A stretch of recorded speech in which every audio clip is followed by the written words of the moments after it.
Hello दोस्तों, बहुत बहुत स्वागत, अभिनंदन एक बार फिर से आरडीएक्स जीएस गुरु में। दोस्तों, हम भौतिक विज्ञान पढ़ रहे हैं, उसमें एमसीक्यूज हम कर रहे हैं ना, मतलब क्वेश्चंस जो प्रीवियस ईयर के क्वेश्चन आए हुए हैं उनको हम लगा रहे हैं। ठीक है, तो चलो आज शुरू करेंगे क्या, गुरुत्व के अधीन गति, यानी अगला हमारा लेक्चर होगा गुरुत्व के अधीन गति, उसके एमसीक्यू करेंगे। ठीक है, चलो तो बिना समय गवाए शुरू करते हैं गुरुत्व के अधीन गति के एमसीक्यूज।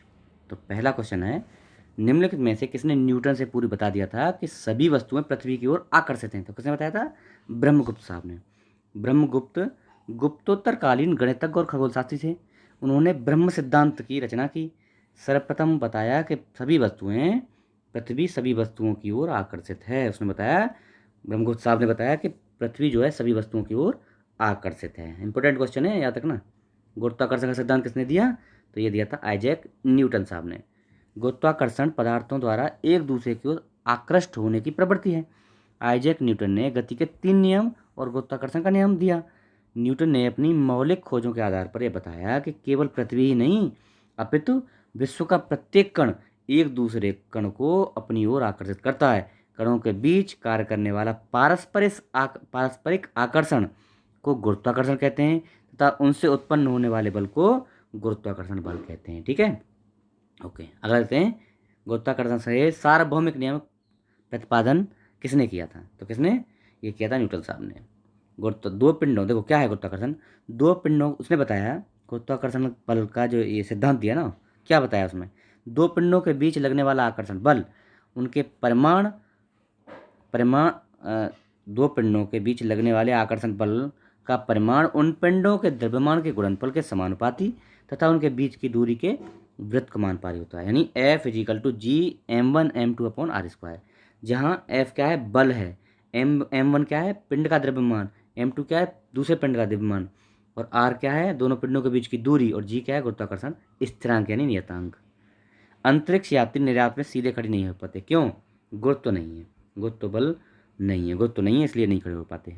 देखो, कम गुरुत्व में लंबे अंतरिक्ष अभियानों में अंतरिक्ष यात्रियों को पेशीय क्षय, यानी जो उनकी हड्डियाँ होती हैं उनमें क्षय होने लगता है, उनका विनाश होने लगता है। अस्थियों के घनत्व में कमी का सामना करना पड़ता है। अस्थि घनत्व कम होने से अस्थियाँ क्या हो जाती हैं? कमज़ोर हो जाती हैं, वीक हो जाती हैं। अंतरिक्ष यान जो चक्कर लगा रहा है से एक सेब छोड़ा जाता है तो क्या होगा? पृथ्वी की ओर गिरेगा, कम गति से गतिमान रहेगा। अंतरिक्ष यान के साथ उसी गति से गति करता रहेगा। सी ऑप्शन सही है। ये क्या करेगा? उसी गति से अंतरिक्ष यान के साथ साथ गति करता रहेगा। अगला क्वेश्चन है, पीसा की झुकी हुई मीनार गिर नहीं जाती, क्योंकि क्यों नहीं गिर रही है? गुरुत्व केंद्र से जाने वाली ऊर्ध्वाधर लाइन रेखा तल के अंदर रहती है, इस कारण से नहीं गिर रही है। देखो क्या होता है, गुरुत्व केंद्र वह बिंदु है जहाँ वस्तु का संपूर्ण द्रव्यमान संकेंद्रित होता है। कोई भी वस्तु तब तक स्थिर रहती है जब तक गुरुत्व केंद्र से जाने वाली ऊर्ध्वाधर रेखा उसके तल से होकर गुजरती है। अभी तक पीसा की मीनार गुरुत्व के केंद्र से होकर जाने वाली ऊर्ध्वाधर रेखा मीनार के तल के अंदर ही है, अभी अंदर से बाहर नहीं आई है, अंदर ही है, इसलिए झुकी हुई मीनार अभी तक नहीं गिरी है। ऐसा माना जाता है कि मीनार के और अधिक झुकने पर गुरुत्व केंद्र से होकर जाने वाली मीनार की रेखा तल के बाहर हो जाएगी, तब यह गिर जाएगी। और झुक गई तो है ना। अनुसंधानकर्ताओं का अनुमान है कि वर्ष 2030 से 50 तक यह मीनार पूर्ण रूप से गिर जाएगी, 30 से 50 के बीच में। ठीक है, चलो हमारे जीवन काल में गिर जाएगी, देखेंगे इसको। पृथ्वी और सूर्य की दूरी जो है उसके स्थान पर दोगुनी हो जाती है, तो सूर्य और पृथ्वी पर गुरुत्वाकर्षण बल क्या प्रभाव पड़ेगा? तो भाई जब दूरी बढ़ जाएगी तो गुरुत्वाकर्षण बल क्या होगा?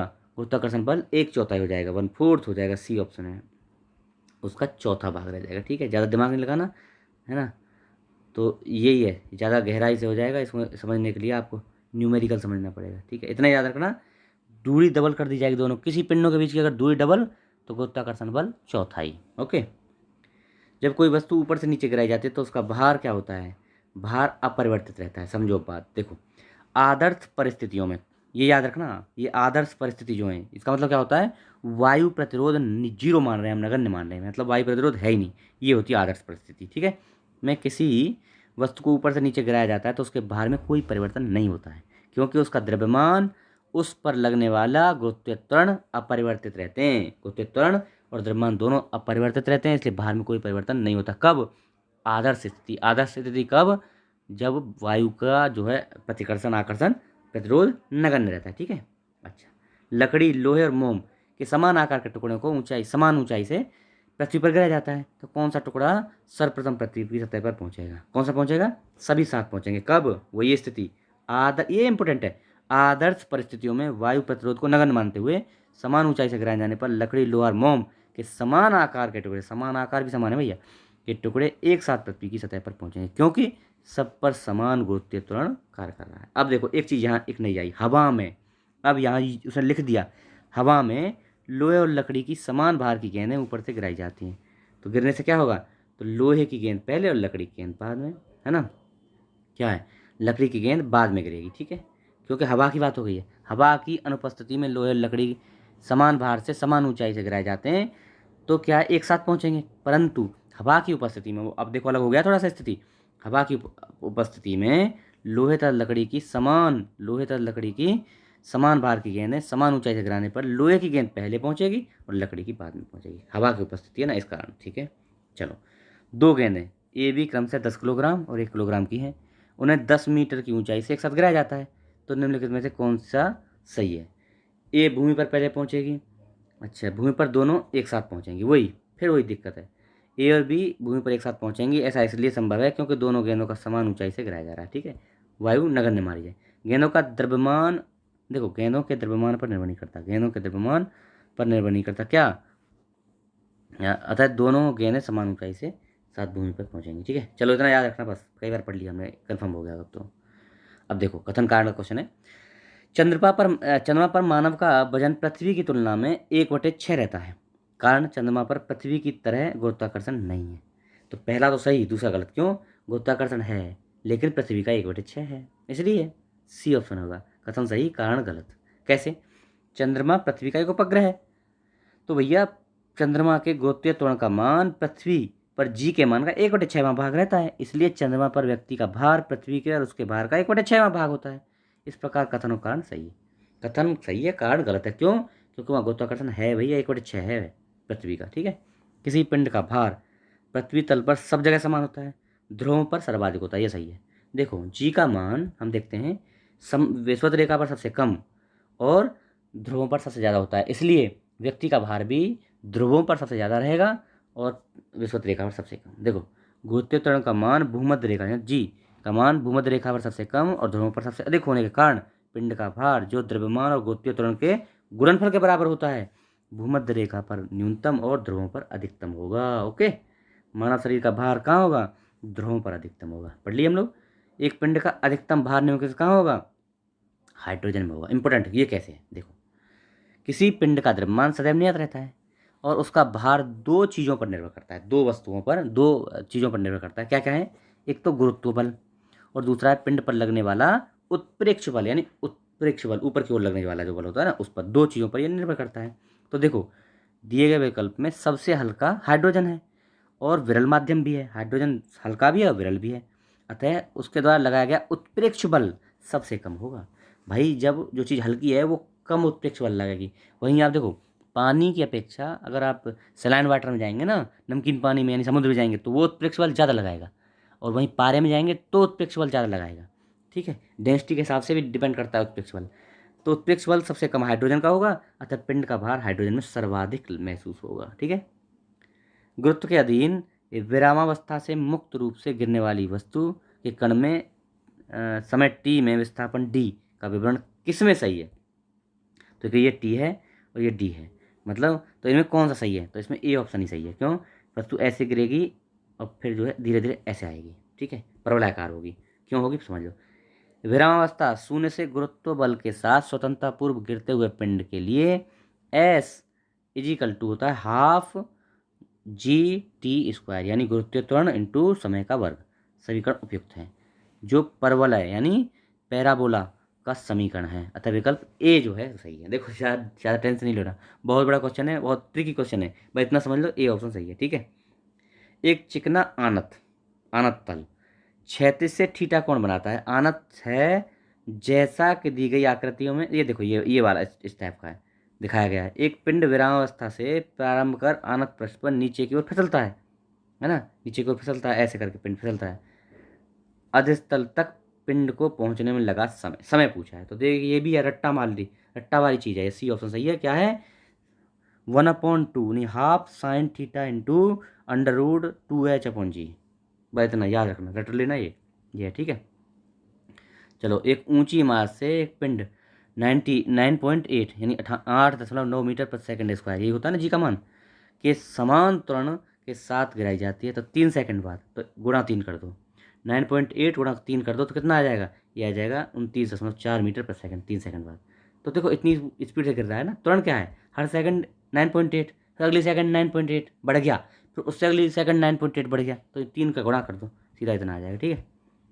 चलो, पृथ्वी का द्रव्यमान वही रहे और त्रिज्या 1% से कम कर दी जाए, तब पृथ्वी के तल पर जी का मान क्या होगा? कितना होगा?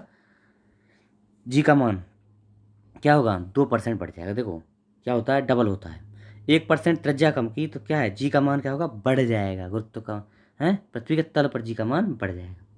रट लेना, मतलब 1% कम और 2% करना तो 4% बढ़ जाएगा, ठीक है। इतना है। विनाशकारी भूकंप से गुरुत्व त्वरण पर क्या प्रभाव पड़ता है? तो देखो गुरुत्व त्वरण होता है 9.8 मीटर/सेकंड है स्क्वायर होता है, 9.8 मीटर/सेकंड स्क्वायर। अगर भूकंप आ जाए तो ये क्या है, उससे थोड़ा सा बढ़ जाएगा। भूकंप के समय जी का मान, गुरुत्व त्वरण का मान बढ़ जाता है। तो ये क्या होगा? 9.8 980 सेंटीमीटर में दिया है, इसलिए देखो थोड़ा कन्फ्यूज मत हो ना। 980 सेंटीमीटर/सेकंड स्क्वायर से बड़ा हो जाएगा, बड़े का साइन है ना, ये बड़ा हो जाएगा। विनाशकारी भूकंप के गुरुत्व के त्वरण का मान 980 सेंटीमीटर/सेकंड स्क्वायर या देखो ये देखा 9.8 मीटर/सेकंड स्क्वायर से अधिक होगा, थोड़ा सा अधिक हो जाएगा, ठीक है। ये है। एक वस्तु का पृथ्वी पर द्रव्यमान 100 किलोग्राम है। अच्छा, गुरुत्व जनित त्वरण 10 मीटर/सेकंड स्क्वायर। अगर चंद्रमा पर गुरुत्व जनित त्वरण क्या होता है? पृथ्वी का 6वां भाग होता है, तो चंद्रमा पर वस्तु का द्रव्यमान क्या होगा? क्या आएगा? पहले कितना था? 100 किलोग्राम, तो अभी कितना होगा? 100 किलोग्राम। क्यों? समझना कॉन्सेप्ट। देखो, चंद्रमा पर जाते हैं तो वस्तु का द्रव्यमान में कोई परिवर्तन नहीं होता, भार बदलता है। तो ये क्या पूछा है उसने? द्रव्यमान पूछा है। द्रव्यमान क्या होगा? द्रव्यमान सेम रहेगा। किसी वस्तु के द्रव्यमान पर गुरुत्वीय त्वरण में परिवर्तन का कोई प्रभाव नहीं पड़ता है, वह स्थिर रहता है। गुरुत्वीय त्वरण में परिवर्तन से भार में परिवर्तन होता है, ठीक है, याद रखना। कहीं भी जाएंगे भार में परिवर्तन होगा, गुरुत्वीय त्वरण से द्रव्यमान में कोई परिवर्तन नहीं होता, इसलिए सेम रहेगा, ठीक है। भारहीनता होती है क्या? गुरुत्वाकर्षण की शून्य स्थिति। जहाँ गुरुत्वाकर्षण नहीं, जैसे अंतरिक्ष, तो वहाँ भारहीनता होगी। जहाँ पर गुरुत्वाकर्षण शून्य होगा, ठीक है। अब आपको सुमेलित करना है क्रम। रेडियम मैडम क्यूरी 2 हो गया, पेंसिलिन अलेक्जेंडर फ्लेमिंग 1, एक्सरे रोंटेजन है ना 4, चेचक एडवर्ड जेनर 2-1 4-3 2-1 4-3 ऑप्शन ए। अगला, पृथ्वी अपने कक्ष में लगभग 4400 किलोमीटर प्रति घंटा की गति से घूमती है। इस तेज गति को हम अनुभव क्यों नहीं कर पाते? क्योंकि अपने कक्ष में पृथ्वी की गति की अपेक्षा हमारी गति क्या है? शून्य है, इसलिए हम अनुभव नहीं कर पाते हैं। यह है रीजन, ठीक है। चलो, हमारी पृथ्वी की घूर्णन गति का अनुभव हम नहीं करते हैं क्योंकि अपने कक्ष में पृथ्वी की गति की अपेक्षा में हमारी गति क्या है? शून्य है, 0 है, इसलिए हम इसका अनुभव नहीं कर पाते। ओके, चलो अगला लेते हैं। पृथ्वी का गुरुत्वाकर्षण बल अचानक लुप्त हो जाता है तो निम्न में से कौन सा परिणाम हो सकता है? तो क्या होगा? वस्तु का भार शून्य हो जाएगा पर द्रव्यमान वही रहेगा। पढ़े थे हम, भार तो एकदम 0 हो जाएगा, द्रव्यमान पर कोई फर्क ही नहीं पड़ता, इसलिए द्रव्यमान वही रहेगा। चलो अगला, पृथ्वी के चारों ओर परिक्रमा कर रहा कृत्रिम उपग्रह इसलिए पृथ्वी पर नीचे नहीं गिरता क्योंकि पृथ्वी का आकर्षण क्या होता है? उसकी गति के आवश्यक त्वरण उत्पन्न कर देता है, त्वरण उत्पन्न करता है। देखो, पृथ्वी के चारों ओर परिक्रमा करते हुए कृत्रिम उपग्रह 2 प्रकार के बल कार्य करते हैं। कौन कौन से? एक तो केंद्रीय बल, दूसरा क्या है? प्रक्षेप बल। केंद्रीय बल गोलाकार पृथ्वी का गुरुत्वाकर्षण बल है, जिसके कारण उपग्रह अपनी गति के लिए आवश्यक अपकेंद्रीय त्वरण प्राप्त कर पृथ्वी की वृत्तीय या दीर्घवृत्तीय परिक्रमा करते रहता है। पृथ्वी पर नीचे नहीं गिरता है, किसके? गुरुत्वीय बल के कारण, प्रक्षोभ बल के कारण। उसके कारण कौन सा? केंद्रीय बल के कारण। दूसरा है प्रक्षोभ बल। प्रक्षोभ बल के अंतर्गत वायुमंडलीय कर्षण, पृथ्वी की गोलाई में त्रुटि, चंद्र, सौर के गुरुत्वाकर्षण, खिंचाव, सौर विकिरण, दाब से उत्पन्न बल, ये सब जो है किसमें आते हैं? प्रक्षोभ बल में आते हैं। अच्छा, इन बलों का प्रयोग यद्यपि कम है किंतु इनके कारण उपग्रह के पथ में विचलन आ जाता है, मतलब हिल जाता है अपनी स्थिति जो अधिक ऊंचाई वाली कक्षा यानी भूस्थिर कक्षा 3600 किलोमीटर या से अधिक में स्थापित उपग्रह को वायुमंडलीय कर्षण से अप्रभावित होता है, इससे कोई फर्क नहीं पड़ता है उस पर, इस स्थिति पे 36,000 किलोमीटर ऊंचाई पे परंतु निम्न कक्षा वाले उपग्रहों की कक्षीय त्रिज्या वायुमंडलीय कर्षण से प्रभावित होकर धीरे धीरे कम हो जाती है। अतः ऐसे उपग्रह पृथ्वी के सघन वायुमंडल में पहुंचकर भस्म हो जाते हैं, जल जाते हैं। ठीक है, ये इसका ब्रीफ था। एक भूपग्रह अपने कक्ष में निरंतर गति करता है। यह अभिकेंद्र बल के प्रभाव से होता है, जो प्राप्त होता है किससे? पृथ्वी द्वारा उपग्रह पर लगने वाले गुरुत्वाकर्षण से प्राप्त होता है। ठीक है जी। अगला, कृत्रिम उपग्रह पृथ्वी से सुस्पष्टता से ट्रैक किया जा सकता है किससे? तो ये डॉपलर प्रभाव द्वारा। ठीक है, ये बस याद रखना है, डॉपलर प्रभाव द्वारा ये ट्रैक किया जा सकता है। ट्रैकिंग ट्रांसमीटर और रिसीवर की सहायता से की जाती है। डॉपलर प्रभाव की मदद से सुस्पष्टता से ट्रैक करना संभव है। अच्छा, अपने कक्ष में एक उपग्रह पृथ्वी के चक्कर लगाता है, वह ऐसा निम्न में से किस कारण से कर पाता है? किस लिए? तो ये क्या है? अभिकेंद्रामुखी यानी केंद्राभिमुखी बल, अभिकेंद्रीय बल के कारण। ठीक है, अभिकेंद्रीय बल जो लगता है उसके कारण। प्रकृति से ज्ञात बलों में 4 वर्गों में विभाजित किया जा सकता है, जैसे गुरुत्व, विद्युत चुंबकत्व, दुर्बल नाभिकीय और प्रबल नाभिकीय। इनके संदर्भ में निम्नलिखित में से कौन सा सही नहीं है बताना है आपको। देखो, गुरुत्व चारों में सबसे प्रबल है, यही गलत है, सबसे प्रबल नहीं है। बाकी देख लो, विद्युत चुंबकत्व सिर्फ विद्युत आवेश कणों को प्रतिक्रिया करता है, ये सही बात है। दुर्बल नाभिकीय बल विघटनाभिकता का कारण है, ये भी सही है। प्रबल नाभिकीय बल परमाणु के केंद्रक में प्रोटॉन और न्यूट्रॉनों में धारित किए जाते हैं, ये भी सही है। तीनों बात सही है, लेकिन पहली बात गलत है, ये गलत है। 4 आधारभूत बलों में गुरुत्वीय बल सबसे क्षीण होता है, जबकि प्रबल नाभिकीय बल सबसे मूलभूत बलों में प्रबलतम है। ठीक है, अब देखो, किसी लिफ्ट में बैठे हुए व्यक्ति को अपना भार कब अधिक मालूम होगा?